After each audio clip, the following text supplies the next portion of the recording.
Break के बाद एक बार फिर से आपका इस्तकबाल करते हैं। जनूबी कश्मीर बीजेपी सदर रविंद्र रैना ने कई लोगों का पार्टी में इस्तकबाल किया। समाज के मुख्तलिफ शोबों से ताल्लुक रखने वालों की एक बड़ी तादाद जम्मू कश्मीर बीजेपी के सदर के सामने शमूलियत इख्तियार करते हुए देखी गई। रविंद्र रैना ने कहा कि कांग्रेस के सीनियर लीडर राहुल गांधी को गैर मुल्की ज़मीन पर मुल्क का नाम बदनाम करने की कोशिश नहीं करनी चाहिए। उन्होंने पार्टी कारकुनों पर जोर दिया कि वो आइंदा इंतखाबात में जम्मू कश्मीर में पार्टी को मजबूत बनाने के लिए जोशो खरोश से काम करें।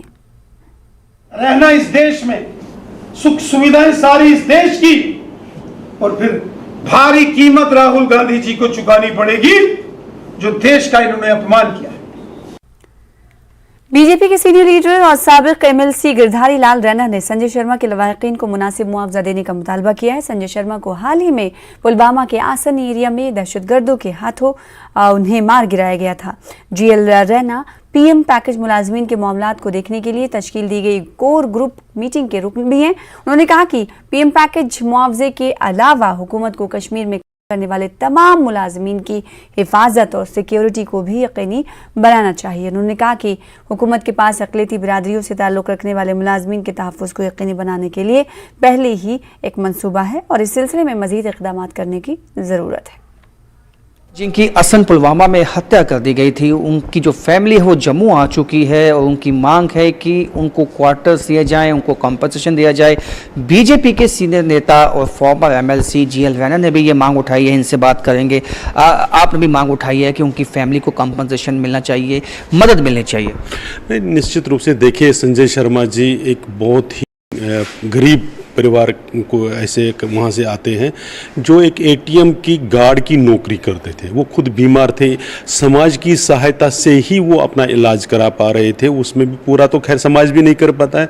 और जब उनकी ये निर्मम हत्या हुई उसके बाद उनका परिवार वहाँ रहने लायक नहीं था और यहाँ जम्मू आए हुए हैं। उन्होंने रिलीफ कमिश्नरी में अपना एक आवेदन दिया है, एप्लीकेशन दी है। तो हमारी भी सरकार से निश्चित रूप से ये मांग रहेगी कि ये कैसा पर ये सस्टेनेंस, ये कैसे जीवित रहे, इस प्रकार से इनका कुछ तो देखभाल करनी चाहिए, इनकी रजिस्ट्रेशन करनी पड़े, इनका रिलीफ की तरफ कुछ देना पड़े, जो भी कुछ सरकार समझती है। क्या कुछ कंपनसेशन की मांग करते हैं, कितना कंपनसेशन होना चाहिए, क्योंकि क्वार्टर्स की भी मांग है। देखिए, एक तो पहले तो उनके रहने के लिए जगह होनी चाहिए, इसमें तो कोई दो राय है ही नहीं। और फिर जो मासिक मंथली उनके बच्चों की पढ़ाई, बहुत छोटे बच्चे हैं वो सारी, इसकी व्यवस्था सरकार को करनी ही चाहिए। वो चाहे एक मुश्त करके करें या मासिक ऐसा कुछ बांध कर करें, लेकिन इस प्रकार से चूंकि उनकी हत्या हुई है सुरक्षा कारणों से, सुरक्षा में कहीं कमी रही या जो आतंकवाद के वो शिकार हुए हैं, इसलिए ये समाज और सरकार दोनों का कर्तव्य बनता है कि उस परिवार को हम बिखरने ना दें, उसकी देखभाल करें। इसके साथ साथ अब जो पीएम पैकेज एम्प्लॉयज़ हैं, कई एम्प्लॉयज़ ने वापस ज्वाइन किया है। आप क्या चाहते हैं, आपको, क्योंकि आप कोर कमेटी के भी मेंबर हैं, जो बातचीत जो है एलजी हुकूमत के साथ भी आपकी हो रही थी कि इनकी सिक्योरिटी को कैसे सुनिश्चित बनाया जाए, क्या कुछ ब्लूप्रिंट निकल पाया? नहीं, देखिए, इसमें तो भारतीय जनता पार्टी की तरफ से स्पष्ट शुरू से ही है कि उन सारे मुलाजिमों, चाहे वो माइनॉरिटी कम्युनिटी के किसी भी तबके के साथ जुड़े हुए हों या जो वल्नरेबल है, इनको कश्मीर घाटी में चूंकि आप जॉब करवा रहे हैं तो उनकी सुरक्षा का समुचित प्रबंध होना चाहिए। और वो इस ढंग से होना चाहिए ताकि जो मुलाजिम है, जो एम्प्लॉय है, वो भी सेट हो कि हाँ वो सुरक्षित हैं।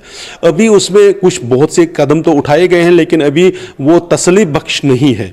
अभी जैसे यही अच्छन वाला आपने बात की, ये जो परिवार है, इसका दूसरा परिवार जो वहाँ रहता है, उनको घर से बाहर नहीं निकलने दिया जा रहा है सुरक्षा एजेंसियों के द्वारा। वो शायद एक तरीके से तो ठीक है, लेकिन ये अंदर ही बैठे कब तक रहेंगे? उनको भी बाहर तो कभी जाना। अब जब संजय भी निकले थे तो वो तो डॉक्टर के पास जाने के लिए निकले थे। तो इसलिए ये सुरक्षा जो हमारी संस्थाएं हैं, एजेंसीज हैं, जो पुलिस डिपार्टमेंट है या बाकी के सुरक्षा बल हैं, उनको व्यवस्था करनी ही पड़ेगी ताकि वो रोजमर्रा की जिंदगी अगर नॉर्मल नहीं, लेकिन जो आवश्यक है मूवमेंट तो कर ही सकें। और एम्प्लॉयज को तो ऑफिस जाना है, इसलिए ऑफिस से घर तक और घर से फिर वापस ऑफिस तक और घर में भी ऑफिस में भी उनकी सुरक्षा का भाव, न केवल वो दिखने के लिए, वास्तव में वो सुरक्षित रहे, इस प्रकार की व्यवस्था तो निश्चित रूप से करनी चाहिए। हाँ, उसमें एलजी साहब की एडमिनिस्ट्रेशन काफ़ी कदम उन्होंने उठाए हैं, लेकिन मुलाजिम सेटिस्फाई हों इसका भी ख्याल रखना होगा। मुलाजिम सेटिस्फाई हों इसका भी ध्यान रखना होगा। उसके साथ साथ संजय शर्मा जिनकी हत्या की गई थी आतंकवादियों की तरफ से, उनकी फैमिली के लिए जो जायज़ कंपनसेशन है उसकी घोषणा होनी चाहिए। कैमरामैन साहिबा भट्ट के साथ न्यूज़ 18 जम्मू।